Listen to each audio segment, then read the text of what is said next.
আসসালামু আলাইকুম রহমতুল্লাহ। কেমন আছো সবাই?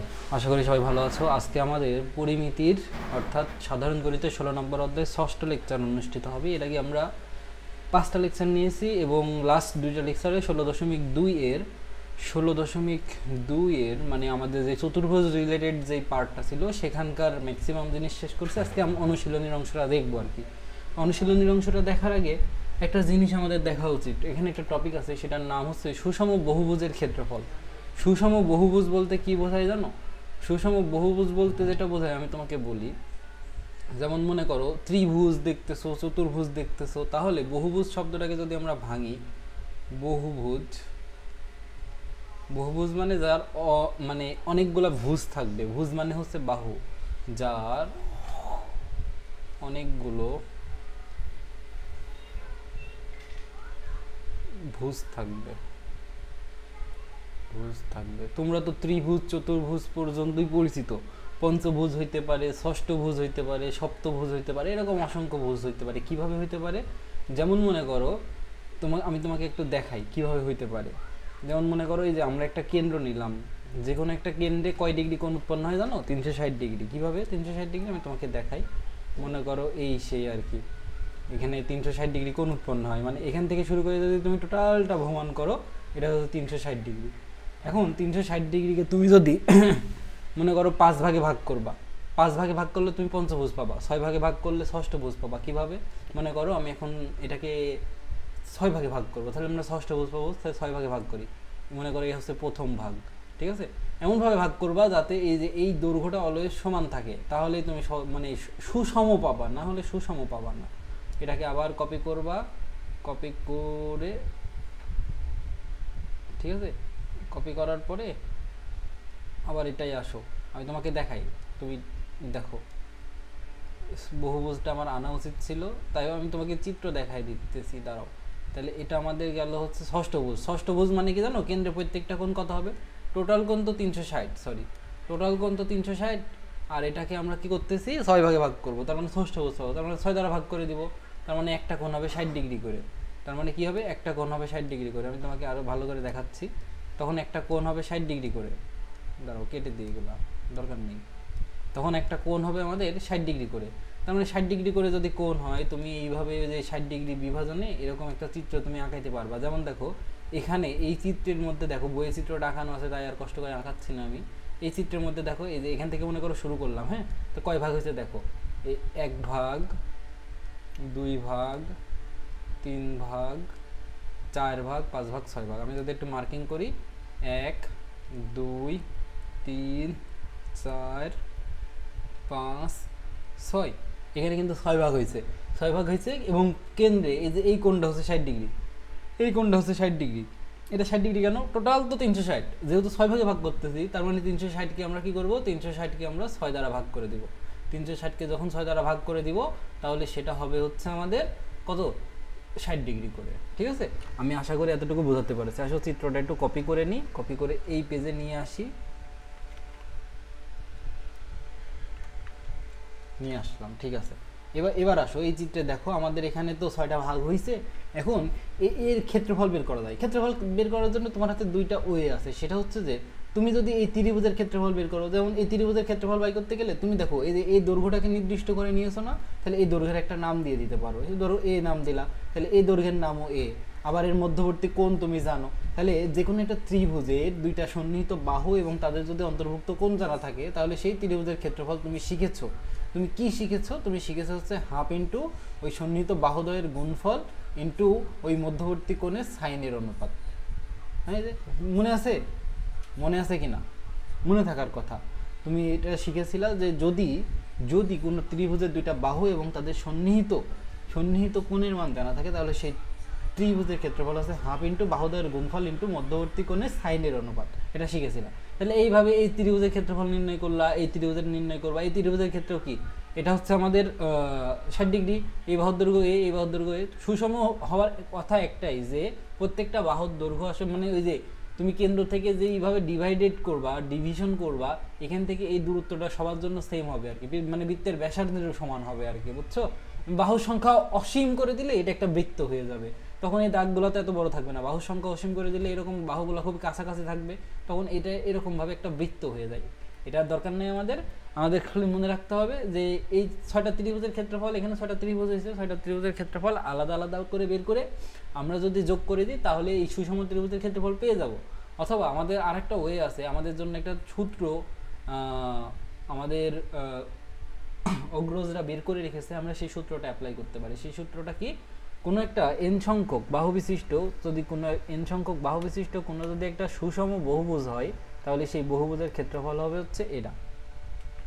কি হবে, এই যে এটা n সংখ্যক বাহু বিশিষ্ট কোনো সুষম বহুভুজের ক্ষেত্রফল হবে এটা, যেখানে n হচ্ছে বাহুর সংখ্যা, n হচ্ছে বাহুর সংখ্যা, আর আমাদের a হচ্ছে কি, a হচ্ছে আমাদের বাহুর দৈর্ঘ্য, বাহুর দৈর্ঘ্য।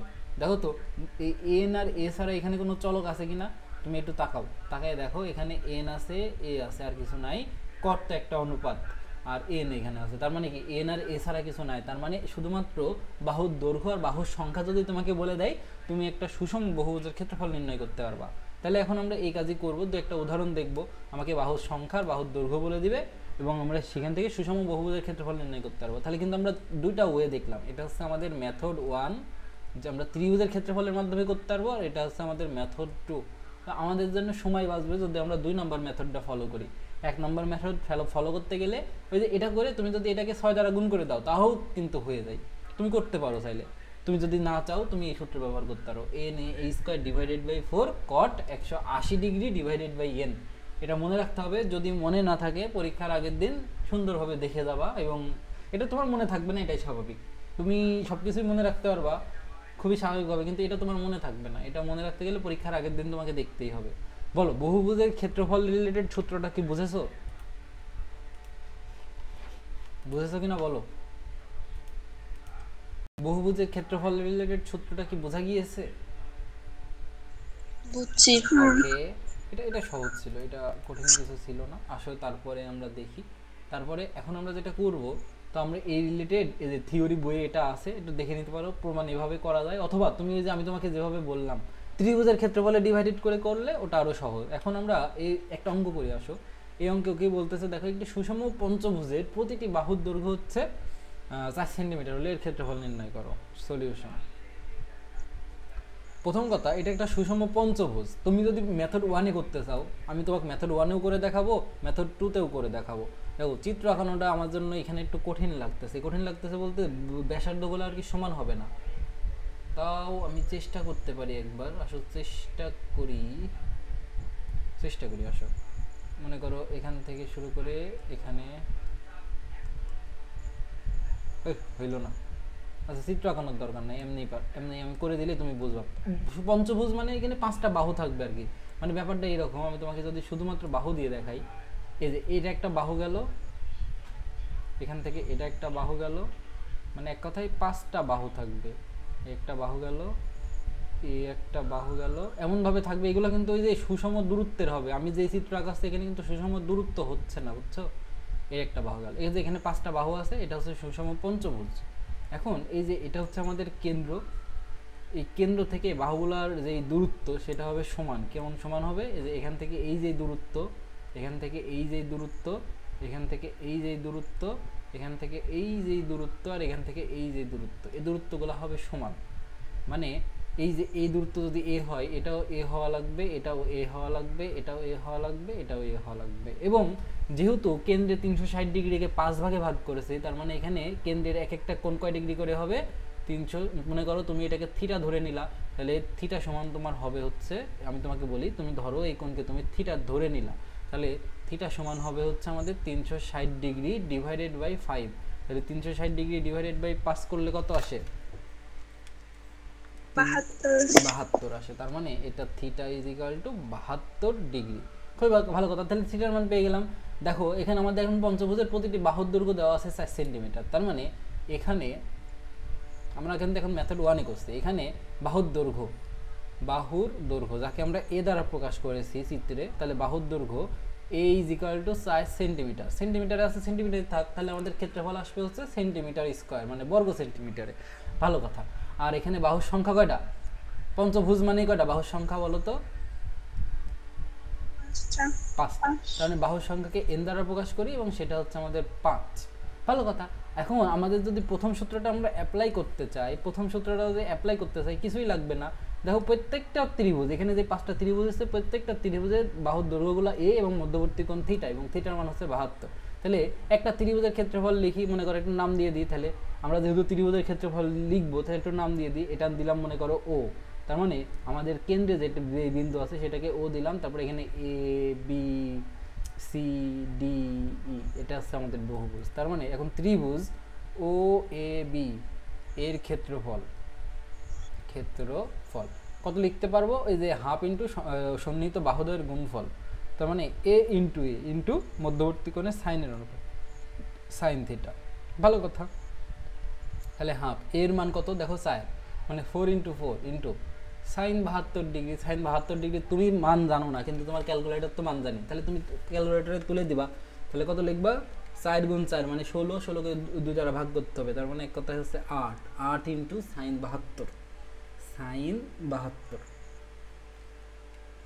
এটা আসে হচ্ছে 7.60। তাহলে এটা আসে হচ্ছে 7.60 সেন্টিমিটার স্কোয়ার।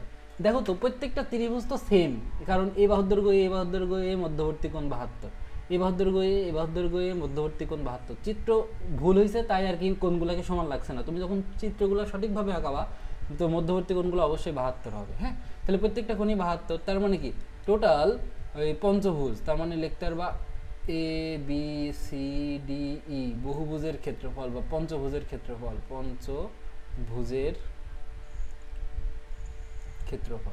ক্ষেত্রফল হবে হচ্ছে এত এর 5 গুণ। তার মানে তুমি লিখতে পারবা 7.60 ইন্টু 5, কারণ একই ধরনের 5টা ত্রিভুজ আছে, এত সেন্টিমিটার স্কোয়ার। তাহলে একে তুমি 5 দ্বারা করো গুণ, একে 5 দ্বারা গুণ করলে পাওয়া যায় কত গো? লাইট দিয়ে দিই।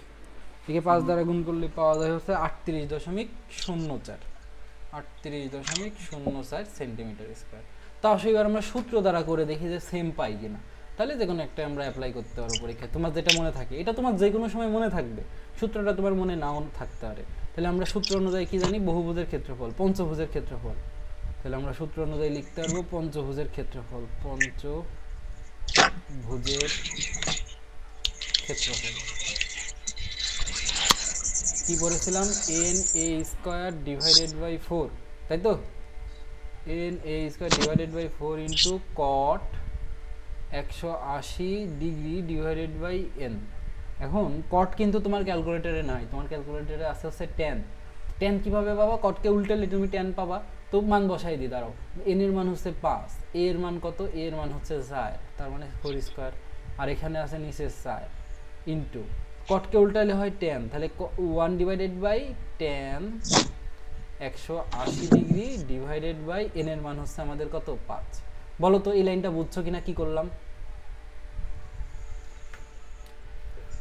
বুঝেছো? না বুঝলে বলো। আমি কিছুই করি না। এই যে তুমি কি জানো সূত্র? তুমি জানো হচ্ছে cot theta is equal to to 1 divided by tan theta. তো এটাই করছি, যে এই যে এই কটের পাশে যে আছে পুরাটাই তো থিটা। তার মানে কি এই থিটাটা নিচে চলে যাবে না? cot থিটা সমান 1 divided by cot tan theta. তো সেটাই করছি, 1 divided by tan theta. Okay, এবার আমি tan থিটাকে ক্যালকুলেশন করে নিই। এই যে ক্যালকুলেশন করলে এটুকু যদি ক্যালকুলেশন করি, এখানে আসে হচ্ছে 20 ইন্টু, আর এখানে আসে 1 ডিভাইডেড বাই, এটাকে ক্যালকুলেশন করলে আসে 72। তো আসো এবার করি। আমাদের এটা আছে 1 ডিভাইডেড বাই 0.72 ইন্টু 20।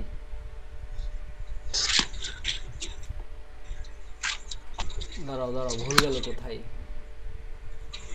ওয়েট, 20 আমার তো ডিগ্রিতে আছে। হ্যাঁ, ডিগ্রিতে যদি থাকে তাহলে আমরা এখানে দেখো 20 পাইলাম into 1 divided by 10 180 divided by 5, এখানে আসতে হচ্ছে 27.52 সেন্টিমিটার স্কোয়ার। দাঁড়াও দেখি কোনটা ঠিক। এরকম তো হওয়ার কথা না, আমার ক্যালকুলেশনে নিশ্চয়ই ভুল গেছে, না হলে এরকম হইতো না। দাঁড়াও দেখি কোথায় ভুল করলাম।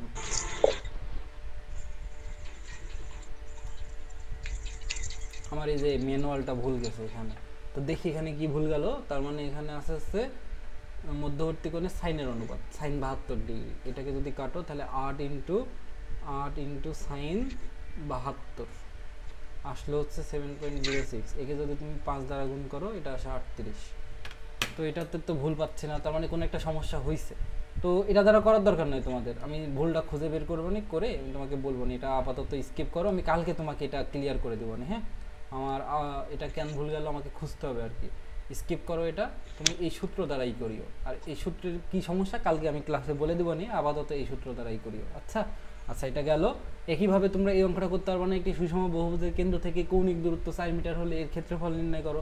এই যে সুষম ষড়ভুজ বলতেছে, ষড়ভুজ মানে হচ্ছে এখানে ষড়ভুজের বাহু আছে হচ্ছে 6টা, তার মানে বাহুর সংখ্যা, এন এর মান হচ্ছে আমাদের 6, আর কৌণিক দূরত্ব মানে এখানে বাহুর দৈর্ঘ্য দিয়েছে, এ এর মান দিয়েছে 4 মিটার। তাহলে যে তুমি আমাদের সূত্র হচ্ছে এটা n a square divided by 4 cot 180 divided by n. তাহলে এখানে তুমি কি করবা, এন এর মান 6 বসাবা, এ এর মান বসাবা 4 স্কোয়ার ডিভাইডেড বাই 4 কট 180। কটকে তুমি তো সরাসরি কটের মান বসাতে পারবা না, তুমি জানো কট থিটা সমান 1 ডিভাইডেড বাই tan থিটা, তাহলে tan 180 ডিভাইডেড বাই n এর মান হচ্ছে আমাদের 6। তাহলে এটা ক্যালকুলেশন করবা, ক্যালকুলেশন করলে যা পাবা সেটাই অ্যান্সার। অ্যান্সার কত পাবা তোমাকে বলে দিই, তাহলে এখানে পাবা 424 ইন্টু 1 ডিভাইডেড বাই tan 180 ভাগ 6। ওকে, এটা আসলে হচ্ছে আমাদের 41.56, এবং এটা দেখো মিটারে আছে না, তার মানে এটার একক হবে মিটার স্কয়ার, মানে যাকে তুমি বলো আজকে বর্গ মিটার, বর্গ মিটার। বলো এই অঙ্কটা বুঝতে পেরেছো? চিত্রটা আঁকাতে চাইলে আঁকাইতে পারো। বলো অঙ্কটা বুঝেছো? বুঝতে পেরেছো কি?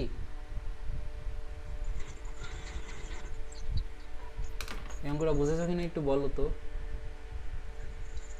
বুঝছি। আচ্ছা ঠিক আছে, একটু এই আমি দাঁড়াও ঠিক আছে, ইন্টু 5 হয়েছে। আচ্ছা এবার আমরা কি করবো, এটা আমাদের এইচডাব্লিউ থাকলো, এটা তুমি পারবা।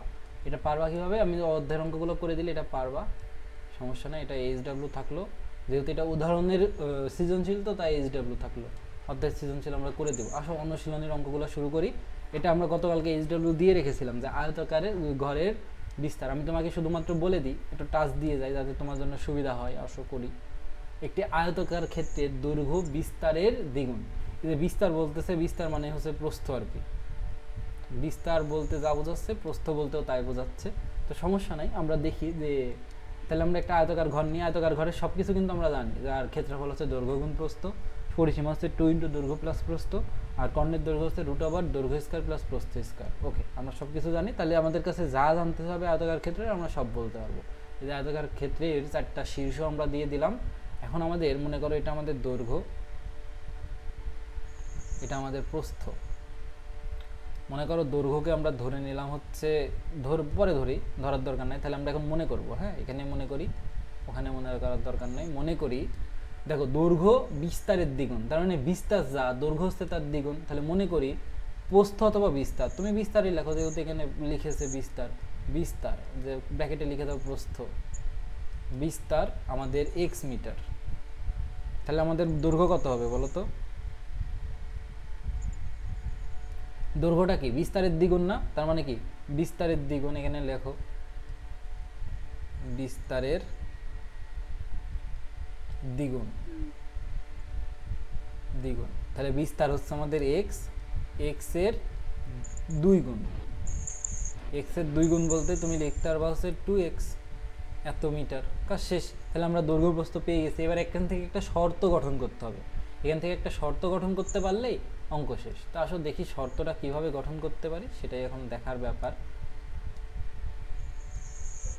শর্ত গঠন করা দেখবো আর কি। আসো দেখি, এখানে বলতেছে ক্ষেত্রফল হচ্ছে 512 বর্গ মিটার। ক্ষেত্রফল দিয়েছে, তার মানে কি বলতো, ওই যে প্রশ্ন মতে তুমি লিখতে পারবা, প্রশ্ন মতে, প্রশ্ন মতে কি লিখতে পারবা, ক্ষেত্রফল হচ্ছে এত। তাহলে আয়তাকার ক্ষেত্রে যদি দৈর্ঘ্য প্রস্থ দেওয়া থাকে, তাহলে দৈর্ঘ্য প্রস্থ গুণ করে দিলে ক্ষেত্রফল পাওয়া যায়। এখানে দৈর্ঘ্য হচ্ছে 2x, আর প্রস্থ হচ্ছে এক্স, এই দুটা গুণ করে দিলে তাহলে 512 পাওয়া উচিত। বলো বুঝেছো কিনা? এটা হচ্ছে আমাদের দৈর্ঘ্য, এটা হচ্ছে আমাদের প্রস্থ। তুমি আলাদা করে একটু নোট করে দিতে পারো যাতে স্যার বুঝতে পারে। এটা হচ্ছে আমাদের দৈর্ঘ্য, এটা হচ্ছে আমাদের প্রস্থ। ঠিক আছে, দৈর্ঘ্য আর প্রস্থ গেল। এবার আমরা ক্যালকুলেশন করলে কাজ শেষ। দেখো 2x এর সাথে x যদি গুণ করো তাহলে 2x স্কয়ার, আর এখানে 512। তাহলে এখানে তুমি কি করবা, এখানে যে x স্কয়ার আছে তাহলে 512 দ্বারা 512 কে 2 দ্বারা ভাগ করো, 512 ডিভাইডেড বাই 2, তাহলে হয়ে গেল 256। তার মানে x স্কয়ার সমান হলো 256।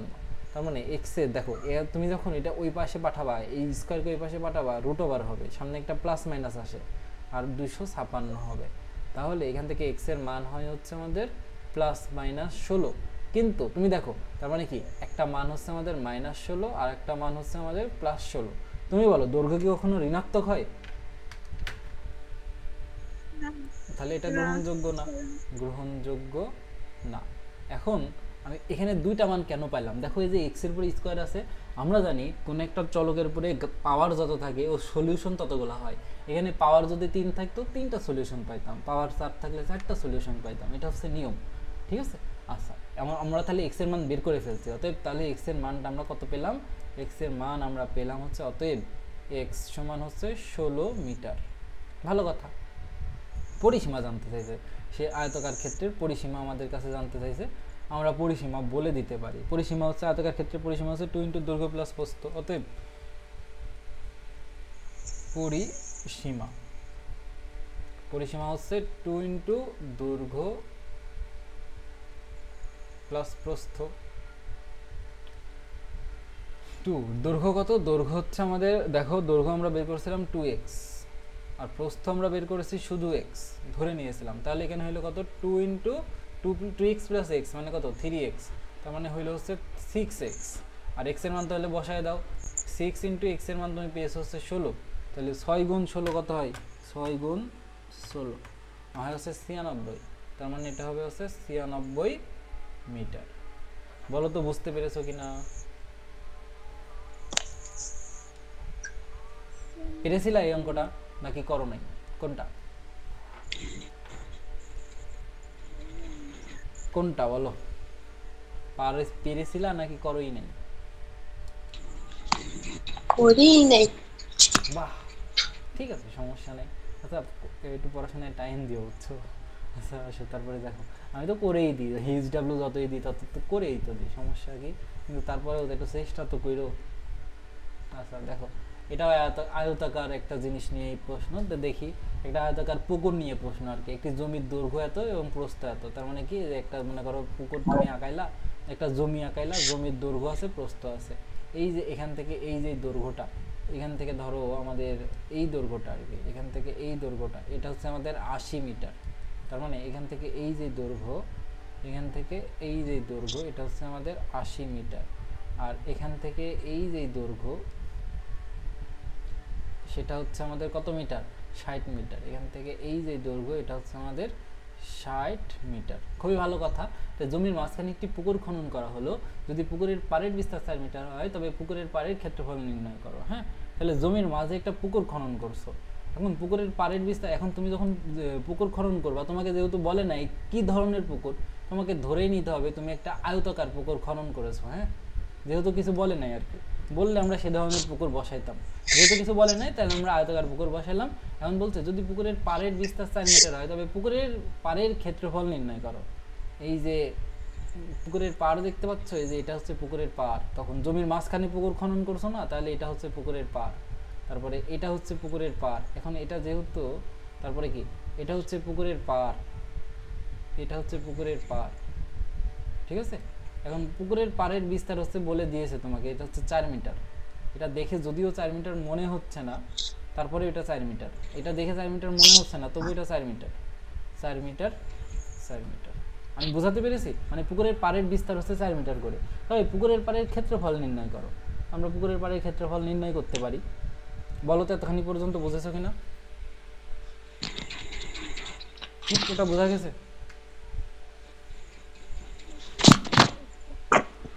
বোঝা গেছে কি? বুঝছি। তাহলে দেখো এখানে লিখবা, এখানে দেওয়া আছে বা শুধু লেখো দেওয়া আছে, দুটাই লেখার দরকার কি, লেখো হচ্ছে দেওয়া আছে, দেওয়া আছে, দেওয়া আছে কি পুকুরের জমির দৈর্ঘ্য দেওয়া আছে, তাহলে দৈর্ঘ্য লিখো, দৈর্ঘ্য দেওয়া আছে 80 মিটার, প্রস্থ দেওয়া আছে কত, প্রস্থ দেওয়া আছে 60 মিটার। তাহলে এবার আমরা এখান থেকে ক্ষেত্রফল বের করে ফেলতে পারবো, ক্ষেত্রফলটা বের করে ফেলি। অতএব ক্ষেত্রফল, ক্ষেত্রফল ক্ষেত্রফল হচ্ছে দৈর্ঘ্য গুণ প্রস্থ, তার মানে কত 80 গুণ 60, তাহলে 80 গুণ 60 করলে কত হয় 4800 বর্গ মিটার, যেহেতু মিটার আছে তার মানে মিটার স্কয়ার লিখতে পারো অথবা বর্গ মিটার লিখতে পারো, তুমি মনে করো বর্গ মিটার লিখলা। আমার পুকুরের ক্ষেত্রফল বের করা শেষ, এটা হচ্ছে আমাদের পুকুরের ক্ষেত্রফল, ঠিক আছে। এবার আমরা যেটা করব আমি তোমাকে বলি আমরা কি করব, এই একটু মাইকটা মিউট করিও। আর দেখো পুকুরের ক্ষেত্রে আমরা পুরো জমির ক্ষেত্রফল বের করে ফেলেছি, এখন আমাদের কি করতে হবে জানো, আমরা এখন যেটা করব যে এই যে পার বাদে পুকুরের ক্ষেত্রফল বের করব। তারপরে কি এই পুকুরের জমির ক্ষেত্রফল থেকে পুকুরের ক্ষেত্রফল বাদ দিয়ে দিলেই আমরা পাড়ের ক্ষেত্রফল পেয়ে যাব, এটাই করবো আর কি। দেখো তো এই যে পাড়ের দৈর্ঘ্য হচ্ছে 4 মিটার করে, তার মানে কি আমাদের টোটাল 80 মিটার ছিল, এদিকে 4 মিটার বাদ যাচ্ছে, এদিকে 4 মিটার বাদ যাচ্ছে, তাই না, এদিকে যদি 4 মিটার বাদ যায়, এদিকে যদি 4 মিটার বাদ যায়, তাহলে এটুকের দৈর্ঘ্য কত থাকে আসলে, এতটুকের দৈর্ঘ্য কত হয় বলো তো, বলতে পারবা? এই যে টোটালটুকু ছিল 80, এখান থেকে এদিকে একটা 4 মিটার বাদ যাচ্ছে, এদিকে একটা 4 মিটার বাদ যাচ্ছে, তার মানে টোটালটুকের দৈর্ঘ্য হবে হচ্ছে 72 মিটার। বলো তো বুঝতে পেরেছো কিনা? পুকুরের দৈর্ঘ্য আর কি, পুকুরের দৈর্ঘ্য হবে 72 মিটার, বুঝতে পেরেছো? বুঝতে পেরেছো? আচ্ছা, তাহলে এইভাবে এই প্রস্থটাও বের করে ফেলতে পারবো। প্রস্থটা কিভাবে বের করব? দেখো প্রস্থ আমাদের ছিল হচ্ছে টোটাল 60 মিটার, এদিকে বাদ যাচ্ছে 4 মিটার, এদিকে বাদ যাচ্ছে 4 মিটার, তার মানে কত 60 - 4 - 4 সমান তুমি লিখতে পারবা হচ্ছে 52 মিটার। তার মানে কি পুকুরের দৈর্ঘ্য এত, পুকুরের প্রস্থ এত, তাহলে তুমি এখানে লিখবা পার বাদে পুকুরের দৈর্ঘ্য, পুকুরের দৈর্ঘ্য। তুমি যদি চিত্রটা একটু ভালো করে আঁকায় দিতে পারো তাহলে খুব বেশি লেখা লাগে না আর কি। পার বাদে পুকুরের দৈর্ঘ্য কত, আমাদের টোটাল ছিল 80 মিটার, এখান থেকে একটা 4 বাদ যাচ্ছে আর একটা 4 বাদ যাচ্ছে, এত মিটার, তাহলে এটাকে তুমি লিখতে পারবে হচ্ছে 72 মিটার। এখন একইভাবে এবং প্রস্থ, তার মানে আমাদের প্রস্থ ছিল হচ্ছে 60, এখান থেকে পার এক পাশের পার বাদ যাচ্ছে 4 আর এক পাশের পার বাদ যাচ্ছে 4, তার মানে হবে হচ্ছে 52 মিটার। তাহলে পুকুরের পার বাদে পুকুরের যে ক্ষেত্রফল, অর্থাৎ শুধু পুকুরের ক্ষেত্রফল তুমি লিখতে পারো, অতএব পুকুরের ক্ষেত্রফল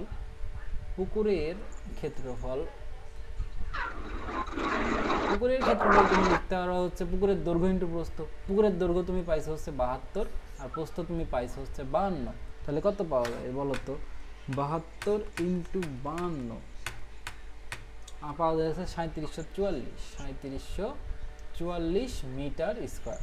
আমরা দেখো পুকুরের ক্ষেত্রফল পেয়ে গেছি, তুমি বলো তো পুকুরের ক্ষেত্রফল পাইছি, পুরো জমির ক্ষেত্রফল জানি, তাহলে বাদ বাকি যেটুকু পড়ে থাকবে যদি বিয়োগ করি, বিয়োগ করার পর যতটুকু পড়ে থাকবে সেটা পাড়ের ক্ষেত্রফল না, অতএব লিখতে পারবো অতএব পাড়ের ক্ষেত্রফল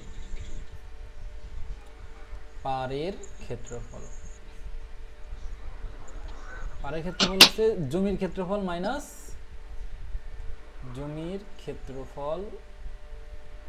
মাইনাস পুকুরের ক্ষেত্রফল।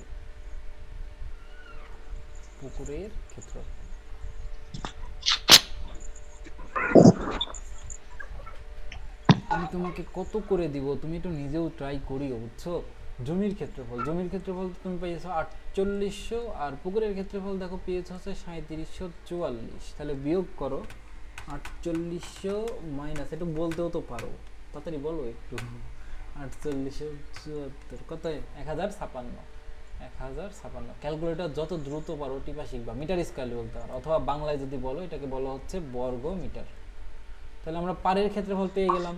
পাড়ের তো একটা ক্ষেত্রফল আছে, পাড়ের ক্ষেত্রফল বের করার জন্য এটা সবথেকে ইজি ওয়ে, এছাড়াও আরো অনেক ওয়ে আছে, তুমি চাইলে ওইগুলো ট্রাই করতে পারো। ইজি ওয়ে এটা আরো ইজি ওয়ে কি, মানে আরো কিভাবে ট্রাই করা যায় আমি তোমাকে একটু দেখাই। মনে করো এই যে এই অংশটা তুমি ভাগ করে নিলা আর কি, তাহলে এটুকের ক্ষেত্রফল বের করবা কিভাবে, এটুকের প্রস্থ হচ্ছে 4, দৈর্ঘ্য হচ্ছে 60, তারপরে একইভাবে আবার এটুকের জন্য করবা, এটুকের জন্য করবা, এটুকের জন্য করবা, করে করানো যায়। আমি তোমাকে যদি চিত্রটা একটু দেখাই কিভাবে করবা, আচ্ছা আজ দেখাবো না, অন্য আরেকদিন দেখাবো, একটাই মনে রাখো, এভাবেই মনে রাখো, দুইটা দেখাইলে আবার কোনটা মনে রাখবানি কোনটা ভুলে যাবানি ঠিক নেই। আমি তোমাকে তাও দেখাই দিই কিভাবে করবা আর কি, নাহলে ভালো লাগবে না। মনে করো এই সেই পুকুর আর কি, এই পুকুরের মধ্যে মানে এটা জমির মধ্যে একটা পুকুর আছে, তার আসলে জমির মধ্যে পুকুর বসাই, তো জমির মধ্যে মনে করো এই সেই পুকুর। এখন এখানে তো পার আছে না, এই যে এটাই পার যেটা দেওয়া আছে আর কি। তো মনে করো এখন তুমি এটাকে ভাগ করতেছো, মনে করো এইভাবে ভাগ করে নিলা, এইভাবে ভাগ করে নিলা, মানে এক কথায় যেভাবে তোমার সুবিধা হয় এইভাবে ভাগ করে নিলা, এটুকু ভাগ করে নিলেই আমার কাজ হয়ে যাবে। কিভাবে কাজ হয়ে যাবে দেখো, তুমি এই দৈর্ঘ্যটা কত জানো, এই দৈর্ঘ্যটা তুমি জানো হচ্ছে 60, এই দৈর্ঘ্যটা তুমি কত জানো, এই দৈর্ঘ্যটা তুমি জানো হচ্ছে 4, তার মানে এটুকের ক্ষেত্রফল হবে হচ্ছে 60 × 4। এবার এটুকের ক্ষেত্রফল দেখো, এই যে এখানে যতটুকু হয়েছে এই যে এটুকের ক্ষেত্রফল আর কি, এটুকের ক্ষেত্রফল কত হবে, টোটাল এতটুকের দৈর্ঘ্য তুমি কত, এই যে এতটুক ছিল আছে 80, একটা 4 মিটার এদিকে বাদ যাচ্ছে, তার মানে এতটুকের দৈর্ঘ্য হবে হচ্ছে আমাদের 80, এই যে এখান থেকে এতটুকু যে দৈর্ঘ্য হবে সেটা হবে হচ্ছে 80 - 4, আর এতটুকু যে প্রস্থ সেটা তো আমাদের দেখতে পাচ্ছ ওইটা নদীর পুকুরের পার আর কি, তাহলে মানে 4, তার মানে এটুকের যে ক্ষেত্রফল হবে এটা হবে 76 × 4। এবার এটুকের জন্য দেখো আমাদের এই প্রস্থটা তো পুকুরের পাড়ের সমান, তার মানে 4, আর এতটুকু হবে কত, এতটুকু হবে দেখো টোটালটা ছিল হচ্ছে 60, এখানে বাদ যাচ্ছে 4, তার মানে এতটুকু দৈর্ঘ্য হবে হচ্ছে আমাদের 60 - 4, তার মানে হবে 56, তার মানে এইটুকের যে ক্ষেত্রফল হবে সেটা হবে হচ্ছে আমাদের 56, 60 - 4 মানে 56, আর এখানে হবে 4। তাহলে এটুকু গেল। এবার এটুকের জন্য দেখো কিভাবে করব, এটুকু তো 4 আমরা বুঝতেই পাচ্ছি, এটুকু 4, আর এতটুকু কি হবে, এতটুকু হবে এদিকে 4 বাদ যাচ্ছে, এদিকে 4 বাদ যাচ্ছে, তার মানে এতটুকু যে দৈর্ঘ্য সেটা হচ্ছে যে আমাদের 80 - 4 - 4, ঠিক আছে। তাহলে এখানে যা হইলো তাই, তাহলে এটাকে তুমি লিখতে আসছে হচ্ছে 72, ওকে। তাহলে এটুকের ক্ষেত্রফল কত হইলো 72 × 4। তাহলে এই যে এই ক্ষেত্রফলটা, এই ক্ষেত্রফলটা, এই ক্ষেত্রফলটা, এই ক্ষেত্রফলটা যোগ করে দিলেই দেখবা তুমি যা চাচ্ছ তাই পেয়ে যাবো। তোমার যদি এটা কঠিন লাগে এটা করার দরকার নাই, তোমরা এটাই করিও, ঠিক আছে। আসো তারপরে অঙ্ক দেখি। এটা আমি HW দিয়েছিলাম, মানে এটা আমাদের পারার কথা ছিল, এখন আমরা পেরেছি কিনা সেটাই দেখি। আসো এখন বলতেছে একটি বাগানের দৈর্ঘ্য এত, তার মানে এটা আয়তকার জিনিসপত্র রিলেটেড ম্যাথ, তাহলে একটা আয়তক্ষেত্র আঁকায় রাখি, কাজে তো লাগবে। তাহলে একটি আয়তক্ষেত্রের দৈর্ঘ্য দিয়েছে 40 মিটার, তার মানে এই যে দৈর্ঘ্য এটা হচ্ছে আমাদের 40 মিটার, এটা হচ্ছে দেখো শীর্ষগুলা, শীর্ষ দিয়ে রাখি, এটা হচ্ছে শীর্ষগুলা, তার মানে এই যে দৈর্ঘ্য এখান থেকে শুরু করে এত দূর পর্যন্ত এই যে দৈর্ঘ্য এটা হচ্ছে আমাদের 40 মিটার। আর আমাদের যে প্রস্থ দেওয়া আছে, এবার এই ক্ষেত্রে প্রস্থটাকে আমরা এই সাইডে দেখাতে পারি, এটা দেওয়া আছে আমাদের 30 মিটার, তার মানে এই যে এই শীর্ষ থেকে এই শীর্ষ পর্যন্ত যে দূরত্ব এটা হচ্ছে আমাদের 30 মিটার। খুবই ভালো কথা, বাগানের ভিতরে সমান পার বিশিষ্ট একটি পুকুর আছে, তাহলে পুকুরের ক্ষেত্রফল বাগানের ক্ষেত্রফলের যদি অর্ধেক হয়, এখানে বলতেছে সমান পার বিশিষ্ট পুকুর আছে, তার মানে সবসময় একটা পুকুর থাকতেছে এবং সমান পার বিশিষ্ট, এক কথায় আর কি একটা সমান পার বিশিষ্ট পুকুর আছে। মনে করো এই সেই সমান পার বিশিষ্ট পুকুর, সমান পার বিশিষ্ট পুকুর বলতে বোঝায় এখানে যতটুকু চওড়া এখানে ঠিক ততটুকুই চওড়া, এখানেও সেম ততটুকুই চওড়া, এখানেও ঠিক ততটুকুই চওড়া, এই হচ্ছে সমান পার বিশিষ্ট পুকুর। তার মানে এটুকু যদি x হয় এতটুকু x হবে, এতটুকু x হবে, এতটুকু x হবে, এই আর কি কথা। এখন তারপরে কি দিয়েছে, শর্ত হচ্ছে পুকুরের ক্ষেত্রফল হলো বাগানের ক্ষেত্রফলের হাফ মানে অর্ধেক। তাহলে পুকুরের দৈর্ঘ্য এবং প্রস্থ নির্ণয় করো। তোমাকে পুকুরের দৈর্ঘ্য প্রস্থ কিন্তু দেয় নাই, তোমার পুকুরের দৈর্ঘ্য প্রস্থ বের করতে হবে। দেখো তুমি যদি x এর মান বের করতে পারো তাহলে কি টোটাল দৈর্ঘ্য থেকে x আর x কে বাদ দিয়ে দিলে তুমি পুকুরের দৈর্ঘ্য পেয়ে যাবা। পুকুরের দৈর্ঘ্য কত আসলে আমি তোমাকে দেখাই, দাঁড়াও। দেখো তো পুকুরের দৈর্ঘ্য আসলে কত, এই যে এটাই তো আমাদের পুকুরের দৈর্ঘ্য, আর এটা আসলে কত, আমরা সমান পার বিশিষ্ট সেটাকে সমান পারকে আমরা x ধরেছি। আমাদের টোটাল দৈর্ঘ্য ছিল 40, এখান থেকে একটা x বাদ যাবে আর একটা x বাদ যাবে, তার মানে কত 40 - 2x। আর এটার যে প্রস্থ সেটার দিকে একটু তাকাও, প্রস্থ তো সেম, প্রস্থ আমাদের ছিল 30, এখান থেকে একটা x আর একটা x বাদ যাবে, এখানকার x এখানকার x বাদ যাবে, তার মানে এটা হলো 30 - x - x, তার মানে কত 30 - 2x। তার মানে পুকুরের দৈর্ঘ্য প্রস্থ নির্ণয় করতে গেলে শুধুমাত্র x এর মানটা আমাদের জানা লাগছে, আর x এর মান জানার জন্য আমাদের এই শর্তটা দেওয়া আছে। আসো কিভাবে ব্যবহার করব দেখাই। মনে করি পুকুরের দৈর্ঘ্য এবং প্রস্থ আগে লেখার দরকার নাই, তুমি লিখো যে এখানে দেওয়া আছে, দেওয়া আছে সিরিয়ালি যাই, প্রশ্নে দেওয়া আছে সেই সিরিয়ালে দেওয়া আছে বাগানের দৈর্ঘ্য, বাগানের দৈর্ঘ্য, দৈর্ঘ্য কত দেওয়া আছে 40 মিটার, প্রস্থ কত দেওয়া বলো তো 30 মিটার, তাহলে ক্ষেত্রফল কত, ক্ষেত্রফল কত, ক্ষেত্রফল হচ্ছে আমাদের ওই যে দৈর্ঘ্য গুণ প্রস্থ, তার মানে 40 ইন্টু 30, তার মানে কত হইলো 40 ইন্টু 30 করো, 40 ইন 1200 হয় আর কি, 1200 হয়, তার মানে এখানে লিখো 1200 বর্গমিটার বা মিটার স্কয়ার, তোমার যেটা ভালো লাগে তুমি লিখতে পারো। এবার আমরা এখন দেখো এখানে বলছে বাগানের ভিতরে সমান পার বিশিষ্ট পুকুর, পার কত সেটা তো আমরা জানি না, তাই আমরা লিখবো কি ধরি পারের চওড়া, ধরি পারটি x মিটার চওড়া, পারটি x মিটার চওড়া, চওড়া, তাহলে পার যদি x মিটার চওড়া হয় তাহলে পুকুরের যে দৈর্ঘ্য হবে সেটা কত হবে, এই যে টোটালটা থেকে দুটো x বাদ যাবে কারণ দুই দিকেই তো পার আছে, অতএব পুকুরের দৈর্ঘ্য, অতএব পুকুরের দৈর্ঘ্য, পুকুরের দৈর্ঘ্য তাহলে তুমি লিখতে পারবা কত, আমি তোমাকে অলরেডি দেখাইছি, সেটা হচ্ছে 40 মাইনাস 2x, 2x কি জন্য তুমি বুঝো আশা করি, এত মিটার, এবং প্রস্থ, এবং প্রস্থ, প্রস্থ তুমি লিখতে পারবা হচ্ছে 30 মাইনাস 2x, এত মিটার, ঠিক আছে। তাহলে পুকুরের দৈর্ঘ্য গেল, পুকুরের প্রস্থ গেল, তাহলে পুকুরের ক্ষেত্রফল কত, দৈর্ঘ্য গুণ প্রস্থ, তাহলে অতএব তুমি লিখতে পারবা অতএব পুকুরের ক্ষেত্রফল, একবারে ক্ষেত্রফল লিখলেই বুঝতে পারছো এই কনটেক্সটের মধ্যেই তো, তার মানে এই অংশে আর কি ক্ষেত্রফল, ক্ষেত্রফল হচ্ছে দৈর্ঘ্য গুণ প্রস্থ, তার মানে কত 40 মাইনাস 2x, আর এখানে আছে 30 মাইনাস 2x, ঠিক আছে। আমরা পুকুরের দৈর্ঘ্য প্রস্থ এবং ক্ষেত্রফলও নির্ণয় করে ফেলছি, তবে এর ভিতরে একটা চলক আছে সেটা হচ্ছে যে x, তাহলে এটার মান এখন বের করতে গেলে আমাদেরকে কি করতে হবে, এই x এর মান আসলে খুঁজতে হবে, x এর মান খোঁজার জন্য আমাদের একটা শর্ত দেওয়া আছে যে পুকুরের ক্ষেত্রফল বাগানের ক্ষেত্রফলের অর্ধেক, তার মানে কি প্রশ্ন মতে পুকুরের ক্ষেত্রফল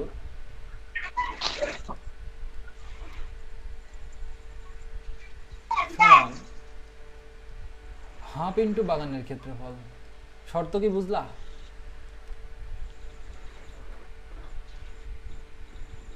শর্ত বুঝলা, আশা করি বুঝছো। তাহলে পুকুরের ক্ষেত্রফল তুমি বের করলা কত, যে সেটা হচ্ছে যে আমাদের এই যে 40 মাইনাস 2x, 30 মাইনাস 2x, ওকে, তারপরে আসছে হচ্ছে হাফ, আর বাগানের ক্ষেত্রফল তুমি পাইছো হচ্ছে 1200।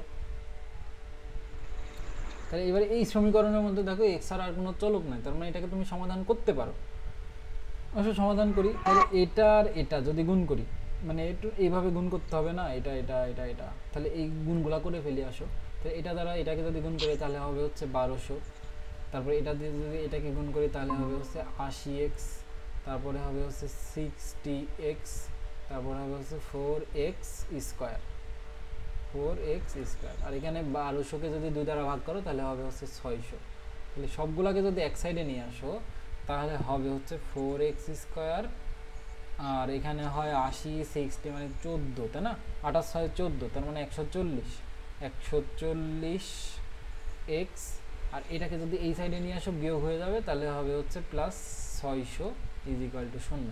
তাহলে এটাকে তুমি একটু কাটাকাটি করে ছোট করতে পারো, যেমন 140কে 4 দ্বারা ভাগ করতে পারো, 140 ভাগ 4 ছোট হয়ে যায় আর কি, মানে এক কথায় উভয় পক্ষে 4 দ্বারা ভাগ করতেছো আর কি, উভয় পক্ষে 4 দ্বারা ভাগ করতেছো, অথবা তুমি 4 কমন নিতেছো, মনে করো 4 কমন নিলা, 4 কমন নিলে এখানে থাকবে x স্কয়ার, এখানে থাকবে হচ্ছে 35x, যে কোনো একটাই করতে পারো, আর তারপরে এখানে এই যে 600 থেকে 4 কমন নাও, তাহলে 600 ভাগ 4, 4 কমন নেওয়া মানে 4 দ্বারা ভাগ করে আর কি, তাহলে এখানে হয় হচ্ছে 150, 150।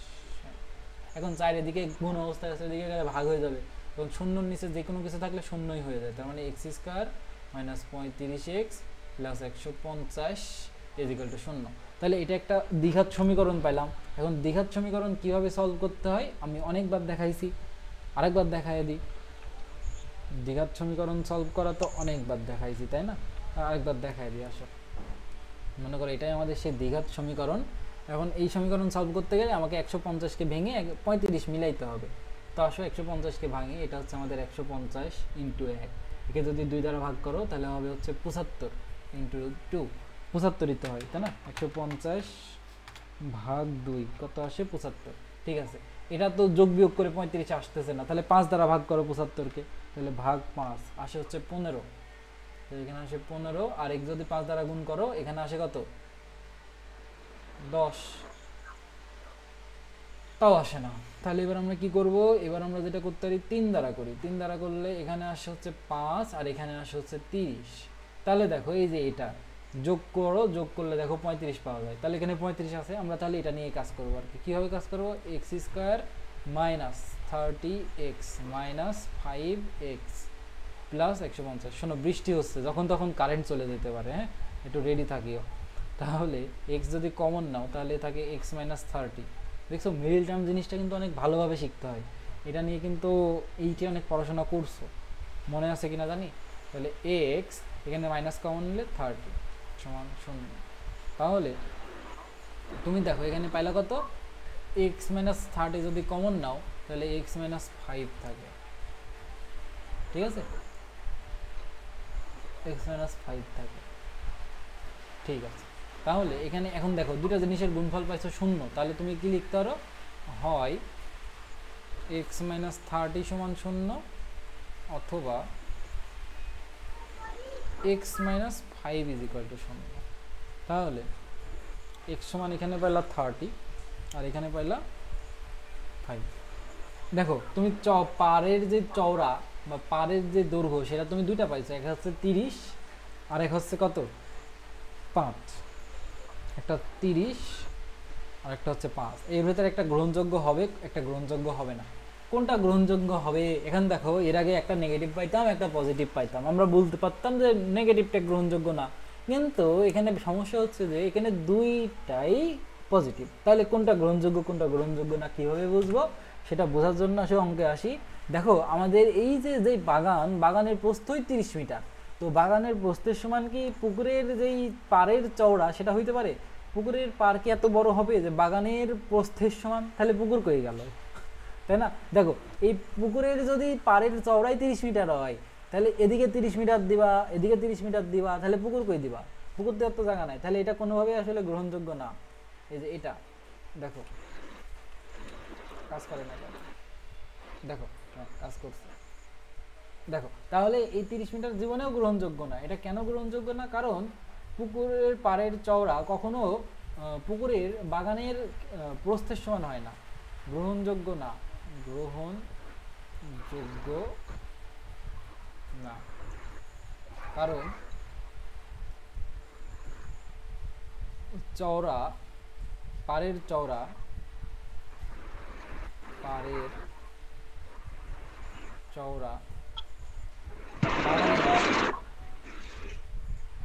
প্রস্থের সমান হয় না, প্রস্থের সমান হয় না। তাহলে এটা আমাদের গ্রহণযোগ্য মান। এখন আমরা এই মানটা নিয়ে কাজ করব, এটা অ্যাকসেপ্টেড মান। তাহলে আসলে এই মানটা নিয়ে কাজ করি। আমাদের কি চেয়েছিল, তোমার কি মনে আছে? আমাদের চেয়েছিল হচ্ছে, দেখো কি চেয়েছিল আমি তোমাকে দেখাই। আমাদের চেয়েছিল হচ্ছে পুকুরের দৈর্ঘ্য এবং প্রস্থ নির্ণয় করো। আমরা পুকুরের দৈর্ঘ্য প্রস্থকে ধরে নিয়েছি না, এই যে 40 মাইনাস 2x। তাহলে এখন লিখতে পারবো অতএব পুকুরের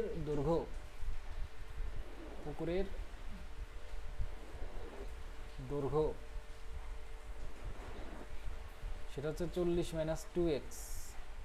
তাহলে 40 মাইনাস 2 ইন্টু এক্স এর মান হচ্ছে 5, তাহলে 40 মাইনাস 10, তাহলে হলো 30 মিটার। এবং প্রস্থ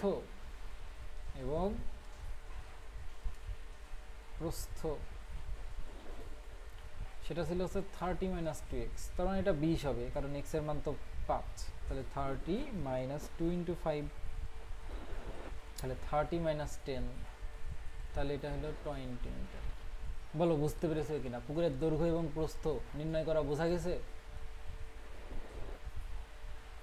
বলো বুঝতে পেরেছো?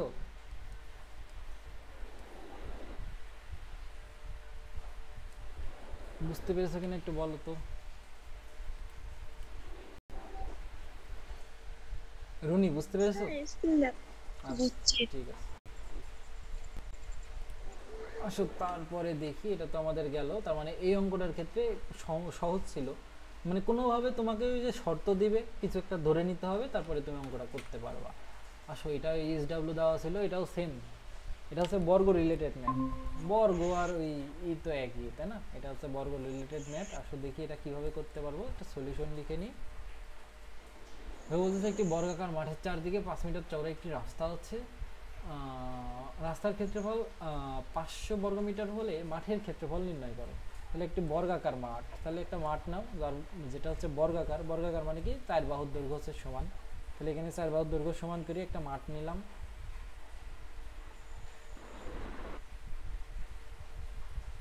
দেখো একটি বর্গাকার মাঠের বাইরে, ভিতরে নাকি বাইরে এটা ক্লিয়ার থাকা উচিত, এখানে ক্লিয়ার আছে, এটা বলে দিয়েছে এটা হচ্ছে বাইরে, তার মানে রাস্তাটা আসলে বাইরের দিক দিয়ে আছে, তাহলে আমাদের জন্য সুবিধা। আমরা একটা বর্গাকার মাঠ আর একটা নিলাম, এই যে এই সেই রাস্তা আর কি। দেখো আমি তোমাকে দেখাই, দাঁড়াও আমি একটু সুন্দরভাবে, হ্যাঁ হয়েছে। দেখো এই যে এটাই হচ্ছে আমাদের সেই রাস্তা, এমনি দিয়ে তুমি হেঁটে বেড়াতে পারবো আর কি, এই সেই রাস্তা। তো আমাদের রাস্তা তো দেখানোর দরকার নেই, আমরা কেটে দিই। তাহলে এটা হচ্ছে আমাদের সেই রাস্তা গেল। আসলে এবার আমাদের কি বলতেছে দেখি, শীর্ষগুলো নির্দিষ্ট করে দিই। একটি বর্গাকার মাঠের চারদিকে 5 মিটার চওড়া একটি রাস্তা আছে, তার মানে এখান থেকে এই যে চওড়া বা পুরুত্ব সেটা হচ্ছে 5 মিটার, এখান থেকে এই যে চওড়া এটা হচ্ছে আমাদের 5 মিটার, এখান থেকে এই যে চওড়া এটা হচ্ছে আমাদের সেই 5 মিটারই, এখান থেকে এই যে চওড়া এটা হচ্ছে আমাদের সেই 5 মিটার। তারপরে কি বলতেছে, রাস্তার ক্ষেত্রফল যদি 500 বর্গমিটার হয় তাহলে মাঠের ক্ষেত্রফল কত। তাহলে এতটুকু তথ্যই দিয়েছে, আমাকে বলতেছে মাঠের ক্ষেত্রফল কত। মাঠের ক্ষেত্রফল বের করার জন্য মাঠের এক বাহুর দৈর্ঘ্য জানা লাগবে। তো মাঠের এক বাহুর দৈর্ঘ্যকে যদি এ ধরি, এর মান যদি বের করতে পারি, তাহলে কি করব, একে স্কয়ার করে দিলে মাঠের ক্ষেত্রফল পেয়ে যাব।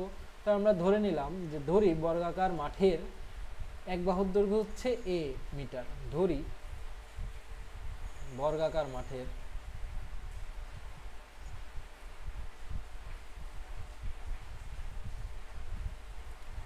এক বাহুর দৈর্ঘ্য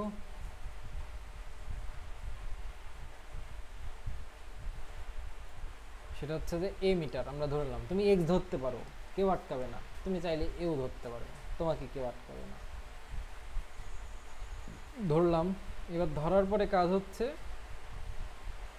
ধরার পরে কাজ কিছুই না, এবার বলতেছে তাহলে মাঠের ক্ষেত্রফল কত হবে। অতএব মাঠের ক্ষেত্রফল, মাঠের ক্ষেত্রফল একই কাজ করবো, এই যে মাঠের ক্ষেত্রফল আর এই যে আমাদের যে রাস্তা, রাস্তা বাদে মাঠের ক্ষেত্রফল বের করব। তারপরে কি, এই যে রাস্তা মাঠের ক্ষেত্রফল মাইনাস রাস্তা বাদে মাঠের ক্ষেত্রফল করে দিলে রাস্তার ক্ষেত্রফল পাওয়া একটা শর্ত হয়ে গেল, সেই শর্ত দ্বারা ক্ষেত্রফলটা বের করবো আর কি, মানে যে চলক সেটার মান বের করবো। তাহলে এ বর্গমিটার, কাজ শেষ। এবার আমাদের বলতেছে তাহলে এবার আমরা কি করবো বলো তো, এই যে রাস্তা বাদে মাঠের ক্ষেত্রফল, রাস্তা ক্ষেত্রফল বের করার আগে দৈর্ঘ্য প্রস্থ বের করে নিতে হবে, এবং এটা যেহেতু বর্গক্ষেত্র দৈর্ঘ্য আর প্রস্থ সমান, তার মানে এক বাহুর দৈর্ঘ্য বের করলেই হচ্ছে। তার মানে রাস্তা বাদে মাঠের এক বাহুর দৈর্ঘ্য এক, যেহেতু মাঠটা আমাদের বর্গাকার আমাদের জন্য কষ্ট কমে গেছে, এক বাহুর দৈর্ঘ্য সেটাকে তুমি কত বলতে পারবা, ওই যে টোটালটার দেখো, টোটালটার দৈর্ঘ্য আমরা ধরে নিয়েছি হচ্ছে এখান থেকে এত দূর পর্যন্ত যে ডিস্টেন্স, এত দূর পর্যন্ত যে ডিস্টেন্স সেটাকে তুমি ধরে নিয়েছো হচ্ছে এ। তার মানে এখান থেকে শুরু করে এত দূর পর্যন্ত হচ্ছে আমাদের এ, আর এতটুকু 5, তাহলে কত হইল আমি তোমাকে একটু দেখাই, আসো দেখাই। এখান থেকে তাহলে এতটুকু যে ডিস্টেন্স সেটা কত পাবা, তুমি তুমি কিছুই পাবা না, তুমি যেটা পাবা সেটা হচ্ছে যে টোটালটুকু এ থেকে একটা 5 বাদ যাবে আর একটা 5 বাদ যাবে, এই যে এই 5 বাদ যাবে, এই 5 বাদ যাবে, তাহলে কত এলো a - 10। তার মানে রাস্তা বাদে এক বাহুর দৈর্ঘ্য হচ্ছে a - 10 এত মিটার।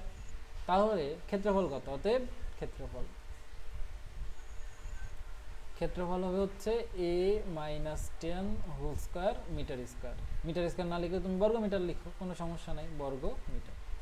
দেখো আমরা মাঠের ক্ষেত্রফল পাইছি, রাস্তা বাদে মাঠের ক্ষেত্রফল পাইছি, এই দুটো বিয়োগ করে দিলে কি পাবো, রাস্তার ক্ষেত্রফল পাবো, তাই তো। তাহলে এখন আমরা লিখতে পারি প্রশ্ন মতে, একবারেই লিখি যেহেতু তোমরা বড় হয়ে গেছো, তাহলে প্রশ্ন মতে, প্রশ্ন মতে কত লিখতে পারবো, এই যে মাঠের ক্ষেত্রফল a square minus a - 10 whole square সমান হচ্ছে আমাদের রাস্তার ক্ষেত্রফল পাবো। তাহলে এটা হচ্ছে আমাদের রাস্তার ক্ষেত্রফল, এখানে লিখে দিলাম রাস্তার ক্ষেত্রফল। আর রাস্তার ক্ষেত্রফল দেখো প্রশ্নে দেওয়া আছে আমাদের কত, 500 মিটার স্কয়ার। তাহলে এ স্কোয়ার এখানে ভেঙে দিই একবারে, এ স্কোয়ার মাইনাস 210 এ, তার মানে কত 20 এ প্লাস 100 সমান এখানে হচ্ছে 500।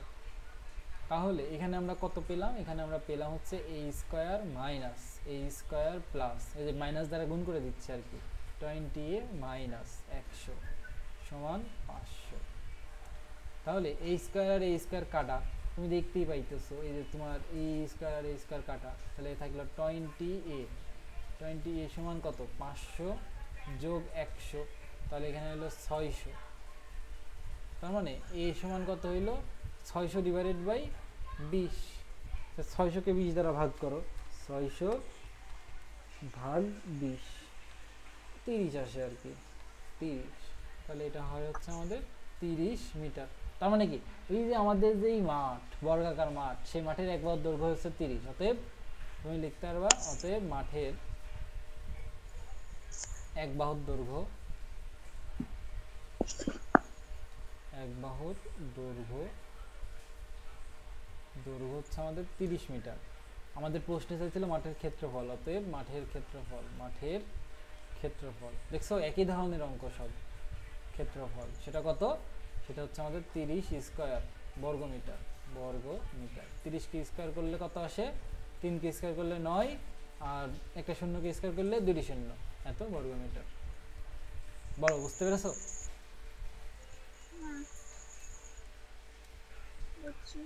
বুঝতে পেরেছো কিনা বলো? বুঝছি। করনি কেন? এবার আর উত্তর নেই। আচ্ছা দেখো, এটাও সেম, এই বর্গ রিলেটেড আর কত ম্যাথ করবো বলো তো?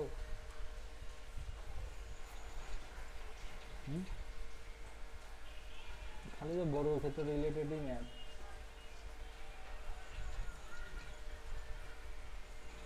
আসো দেখি করি।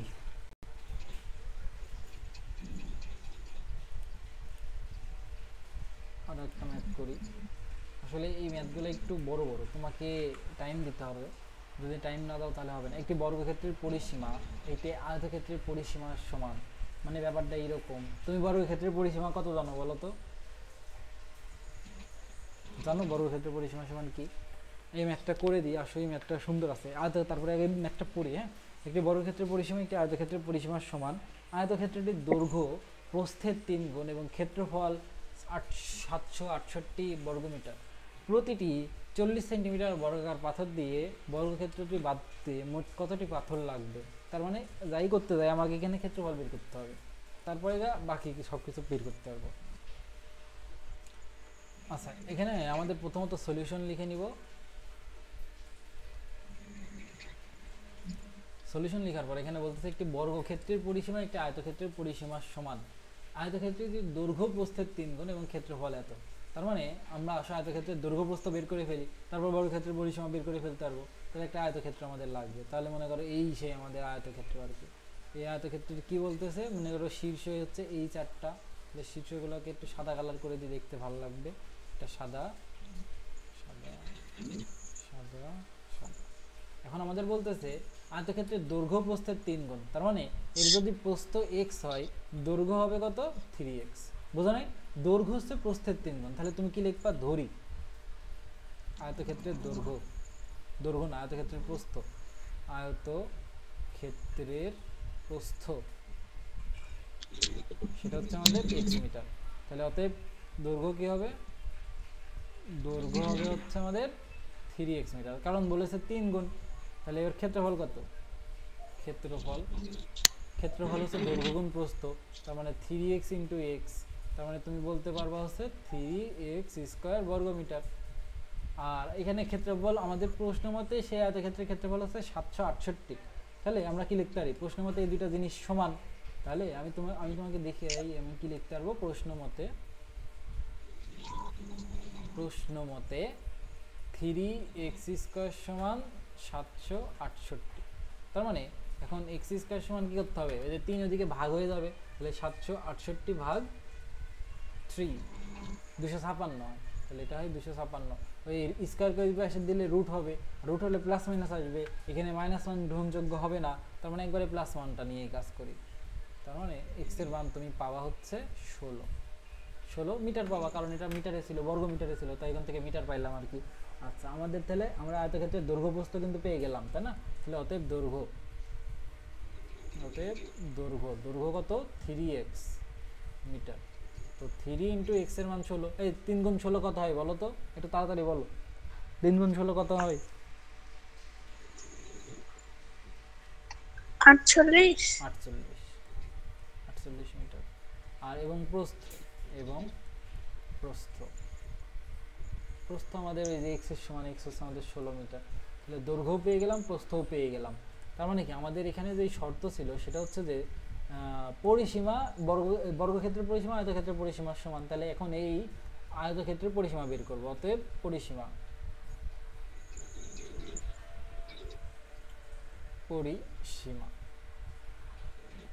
সমান দেখতে পারবা 2 ইন্টু দৈর্ঘ্য যোগ প্রস্থ। তুমি যদি ব্র্যাকেট না দাও তোমাকে স্যার পিটাবে, ব্র্যাকেট দিতে হবে। তাহলে 2 ইন্টু দৈর্ঘ্যের মান কত পাইলাম? দৈর্ঘ্যের মান পাইলাম হচ্ছে 48, আর প্রস্থের মান পাইলাম হচ্ছে 16। তাহলে এখান থেকে পরিসীমা কত আসে বলো তো? 48 যোগ 16, 64 ইন্টু 2, তাহলে 128 হয়। তার মানে এখানে হলো 128 মিটার। তাহলে পরিসীমা পেয়ে গেলাম। প্রশ্ন মতে আয়তক্ষেত্রের পরিসীমা সমান বর্গক্ষেত্রের পরিসীমা। তার মানে এখানে লিখতে পারবো আবার প্রশ্ন মতে বর্গক্ষেত্রের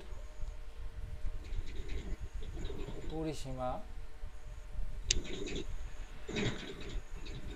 সমান, এই যেখানে লেখা আছে আয়তক্ষেত্রের পরিসীমা, তার মানে এখানে লিখলাম আয়তক্ষেত্রের পরিসীমা। আয়তক্ষেত্রের পরিসীমা। তুমি তাকাও, আয়তক্ষেত্রের পরিসীমা তুমি বের করলা, আর বর্গক্ষেত্রের পরিসীমা তুমি কি দেখো, একটা বর্গক্ষেত্রে যদি এক বাহুর দৈর্ঘ্য, মনে করো এটা হচ্ছে একটা বর্গক্ষেত্র, হ্যাঁ, এই বর্গক্ষেত্রের এক বাহুর দৈর্ঘ্য যদি আমাদের এ হয়, এ ধরবা কেন, এই ধরো, কারণ এখানে এক্স ধরছো, তাহলে বর্গক্ষেত্রের এক বাহুর দৈর্ঘ্য যদি এ হয়, তাহলে এই বর্গক্ষেত্রের যে পরিসীমা হবে সেটা কি হবে? পরিসীমা হবে হচ্ছে 4a। তার মানে ধরলা, তুমি মনে করো ধরি বর্গক্ষেত্রের এক বাহুর দৈর্ঘ্য হচ্ছে এ, তার মানে এর পরিসীমা হবে 4a। তাহলে 4a সমান আয়তক্ষেত্রের পরিসীমা, তাহলে 128 বর্গক্ষেত্রের পরিসীমা। তাহলে বর্গক্ষেত্রের এক বাহুর দৈর্ঘ্য এ হলে বর্গক্ষেত্রের এক বাহুর দৈর্ঘ্য এ হলে, তাহলে এখান থেকে আমরা বর্গক্ষেত্রের এক বাহুর দৈর্ঘ্য পেয়ে যাব একবারে। তাহলে দেখো এ সমান পাওয়া হচ্ছে 128 ডিভাইডেড বাই 4। তাহলে এখন করে দাও 128 ডিভাইডেড বাই 4, 32 আসে। তার মানে এটা হচ্ছে 32। তার মানে বর্গক্ষেত্রের এক বাহুর দৈর্ঘ্য হচ্ছে আমাদের 32 মিটার। আমি তোমাকে আবার বলি, পরিসীমা পর্যন্ত আশা করি এত দূর পর্যন্ত ক্লিয়ার। এবার প্রশ্ন মতে আমাদের বলছে একটি বর্গক্ষেত্রের পরিসীমা একটি আয়তক্ষেত্রের পরিসীমার সমান। তার মানে কি বর্গক্ষেত্রের পরিসীমা সমান আয়তক্ষেত্রের পরিসীমা, আর বর্গক্ষেত্রের এক বাহুর দৈর্ঘ্য যদি এ হয় তাহলে তার পরিসীমা হচ্ছে 4a। তাহলে বর্গক্ষেত্রের পরিসীমা জায়গায় 4a লিখতে পারি। তাহলে এইভাবে কি পাবো আমরা? বর্গক্ষেত্রের এক বাহুর দৈর্ঘ্য পেয়ে যাব, কারণ আমাদের তো ওই বর্গক্ষেত্রের ক্ষেত্রফল বের করা লাগবে, না হলে ওখানে পাথর কিভাবে বসাবা। তাহলে অতএব তুমি লিখতে পারবা অতএব বর্গক্ষেত্রের ক্ষেত্রফল। তাহলে অতএব তুমি লিখতে পারবা অতএব বর্গক্ষেত্রের ক্ষেত্রফল। অতএব বর্গক্ষেত্রের ক্ষেত্রফল সেটা কত?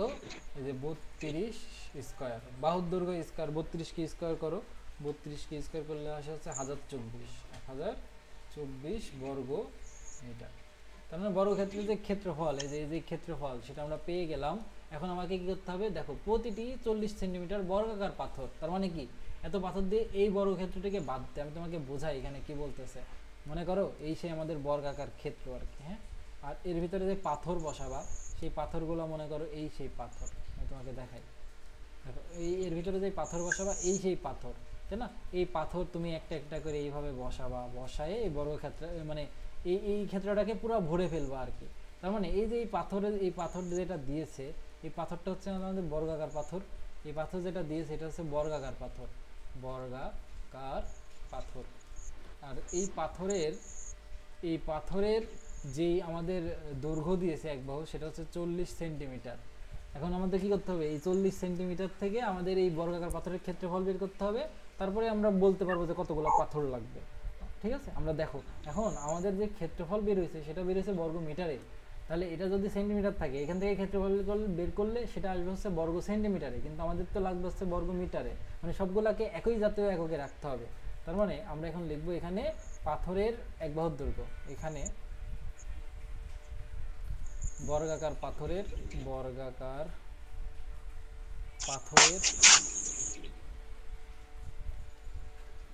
এক বাহুর দৈর্ঘ্য। এই অঙ্কগুলো সহজ কিন্তু করতে টাইম লাগে, দেখছো? একটু প্র্যাকটিস করো, না হলে কিন্তু সমস্যা। দেখো দেওয়া আছে হচ্ছে 40 সেন্টিমিটার, তো সেন্টিমিটারকে মিটার করে নিলে তো বর্গ মিটারের উত্তর আসে, তাহলে তাই করব। তুমি কত জানো বলো তো? 100 সেন্টিমিটারে 1 মিটার না? 100 সেন্টিমিটারে 1 মিটার, হ্যাঁ 100 সেন্টিমিটারে কি 1 মিটার? তাহলে একে 100 দ্বারা ভাগ করে দিতে হবে, তাহলে দেখো তুমি এটাকে কিসে পেয়ে যাবা? মিটারে পেয়ে যাবা। তাহলে 40 ডিভাইডেড বাই 100, ঠিক আছে? তাহলে এটা পাইলা হচ্ছে আমাদের 0.4 মিটার। অতএব পাথরের ক্ষেত্রফল পাথরের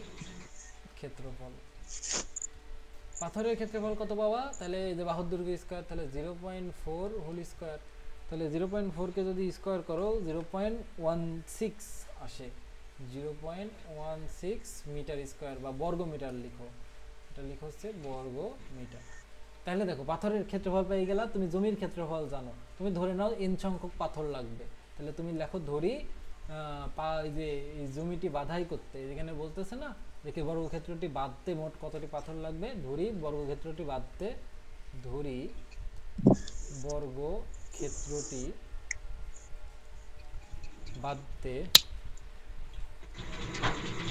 বাঁধতে n সংখ্যক পাথর লাগবে, এখান থেকে ওই কিভাবেও করতে পারো অথবা সূত্র দিয়েও করা যায়, n সংখ্যক পাথর লাগবে। এখন তার মানে কি, যে একটা পাথরের এত বর্গমিটার, তার মানে কি 0.16 এটা একটা পাথরের বর্গমিটার, এর সাথে n সংখ্যক পাথর গুণ দিলে মোট জমির ক্ষেত্রফল পাওয়া যাবে, সেটা হচ্ছে 1024।